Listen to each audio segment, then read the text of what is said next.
Hello दोस्तों, स्वागत है हमारे चैनल के एक और नई वीडियो में। आज हम आपको एक ऐसी कॉन्स्पिरेसी की थ्योरी के बारे में बताएंगे जो काफ़ी टाइम से चर्चा में है, लेकिन कोई खुल के इसके ऊपर बोल नहीं रहा। ये थ्योरी है दिलजीत और इल्यूमिनाटी के कॉम्बिनेशन की। आपने कई जगह पर थोड़ी-थोड़ी आवाज़ें ये आती सुनी होगी कि दिलजीत और इल्यूमिनाटी के बीच में कोई ना कोई कनेक्शन है। चाहे वो उनके हैंड जेस्चर हों, ये वाले, या उनके टूर का नाम हो कि इल्यूमिनाटी, कहीं न कहीं कोई ना कोई कनेक्शन जो है दिलजीत और इल्यूमिनाटी में आ रहा है।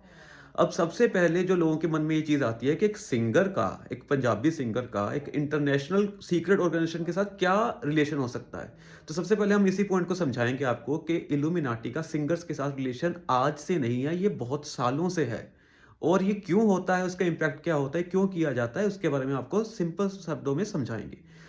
तो इल्यूमिनाटी और सिंगर्स का कनेक्शन जो है, इसका बहुत एक प्राइम एग्जांपल है यूएसए में।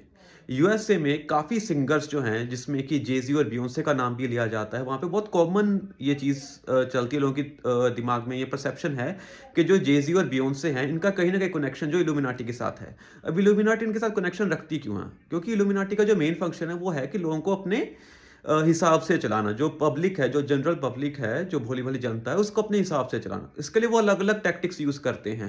जैसे कि मनी की पावर हो गई, अपनी जो इन्फ्लुएंशियल हो गई, गवर्नमेंट के ऊपर इन्फ्लुएंस करना है ना, गवर्नमेंट से डिसीजन लेने, ऐसे रूल्स रेगुलेशंस बनवाने, या लोगों का माइंड जो थॉट प्रोसेस है उसको चेंज करना। और अगर आप ध्यान से सोचो तो सबसे ज़्यादा जो इम्पैक्टफुल एक माइंड के ऊपर चीज़ पड़ती है, वो है आपका म्यूज़िक। म्यूज़िक ऐसी चीज़ है जो आपको खुश कर सकती है, आपको हँसते-हँसते रुला सकती है, आपके अंदर जोश पैदा कर सकती है। तभी तो जितने भी फ्रीडम फाइटर्स हुए, रेवोल्यूशंस हुई, उसमें कहीं न कहीं जो सॉन्ग्स होते हैं, उनका बड़ा एक कनेक्शन रहा है। पुराने दौर में भी जो आर्मीज़ होती थी, चाहे वो भारत की या बाहर की, वो अपने साथ एक बैंड ज़रूर रखते हैं, जिसको मिलिट्री बैंड कहा जाता है। ताकि जंग के मैदान जंग से पहले अपने सैनिकों में, अपने जर्नैलों में एक जोश भरने के लिए वो बैंड का इस्तेमाल किया जाता था। तो वही चीज़ इल्यूमिनाटी जो है सिंगर्स के थ्रू करती है कि जो ज़्यादातर लोग हैं, जो उनका म्यूज़िक सुनते हैं, जो थोड़े बहुत पॉपुलर सिंगर्स हैं, जिनका एक अच्छा बेस बना हुआ है, उनके साथ कोलैब करके या उनको पैसे दे के, उनकी एक हाइप क्रिएट करके, उनके लिरिक्स में थोड़े बहुत चेंजेस कर किए जाते हैं।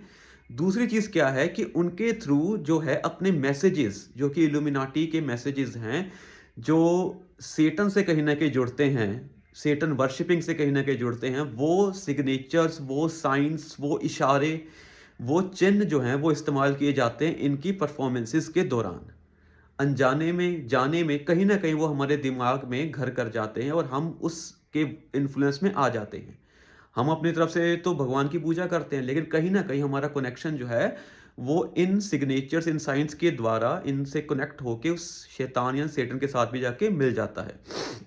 दूसरी बात ये होती है कि इससे पब्लिक को कंट्रोल करना ईज़ी होता है। एक जो सिंगर है, उसके पीछे बहुत ज़्यादा पब्लिक होती है, बहुत ज़्यादा फैन्स उसके पीछे पागल होते हैं। वो एक भी व्यू पॉइंट देता है, तो उसके पीछे जो जनता है, वही व्यू पॉइंट को कॉपी करती है और उसी व्यू पॉइंट से सोचना शुरू कर देती है।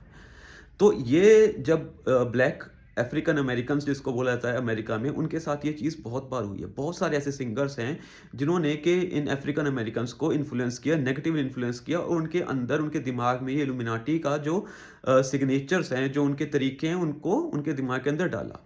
उसके बाद अगर हम दिलजीत की बात करते हैं, तो अगर आप नोट करोगे, दिलजीत कोई आज का सिंगर नहीं है, वो कोई छोटा-मोटा सिंगर नहीं है, उसका बेस बहुत ज़्यादा पुराना है, बहुत स्ट्रगलिंग डेज़, बहुत गरीबी से उठ के वो एक मुकाम पर पहुँचा है। लेकिन सडनली क्या होता है कि सडनली उसकी एक ऐसी हाइप क्रिएट होती है, ऐसी हाइप क्रिएट होती है, इंडिया में नहीं बाहर भी।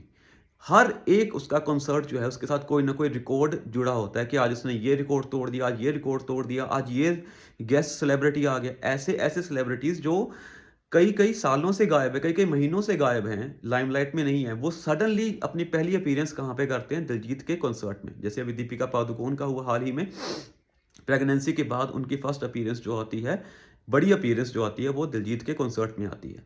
तो यानी कि वो हाइप क्रिएट करना, उसको इतना ऊपर ले जाना दिलजीत को, कि कोई उसको छू ना सके, और उसकी फैन फॉलोइंग इतनी स्ट्रांग हो जाए कि वो अपने जो मैसेजेस दे रहा है, अपने कॉन्सर्ट्स के दौरान या अपने सॉन्ग्स के दौरान, वो जो मैसेजेस हैं, वो सबकॉन्शियसली हमारे ब्रेन के अंदर चले जाएँ। ये जो इस वक़्त थ्योरी है, बहुत स्ट्रॉन्गली चल रही है। बहुत सारे लोग जो इल्यूमिनाटी या सीक्रेट ऑर्गेनाइजेशन को फ़ॉलो करते हैं, इन्वेस्टिगेट करते हैं, वो इस चीज़ को बिल्कुल कंक्रीटली मानते हैं कि ये चीज़ हो रही है। सडनली ही कोई इंसान जो है, वो उसको इतनी पॉपुलैरिटी और पैसा नहीं मिलता, बहुत सारे सिंगर्स हैं, हज़ारों लाखों सिंगर्स हैं, बहुत मेहनती हैं, लेकिन किसी एक सिंगर को सडनली इतनी ज़्यादा हाइप मिलनी और एक तरफ से नहीं हर तरफ से, ये थोड़ा-सा अननेचुरल लगता है। और यही नहीं, ये बॉलीवुड के साथ भी है। बॉलीवुड की बहुत सारी ऐसे एक्टर्स हैं जो जिनको कनेक्ट किया जाता है ऐसी सीक्रेट ऑर्गेनाइज़ेशन के साथ, जो कि इनके थ्रू अपने मैसेजेस हैं वो लोगों तक पहुँचाते हैं। तो अभी इसमें सच्चाई कितनी है और कितना ये फेक है या ये सिर्फ़ एक कॉन्स्पिरेसी थ्योरी ही बन के रह जाएगी, ये तो आने वाला समय बताएगा। लेकिन ऐसी और वीडियोज़ देखने के लिए चैनल को सब्सक्राइब, वीडियो को लाइक और पेज को फॉलो ज़रूर कीजिएगा। धन्यवाद।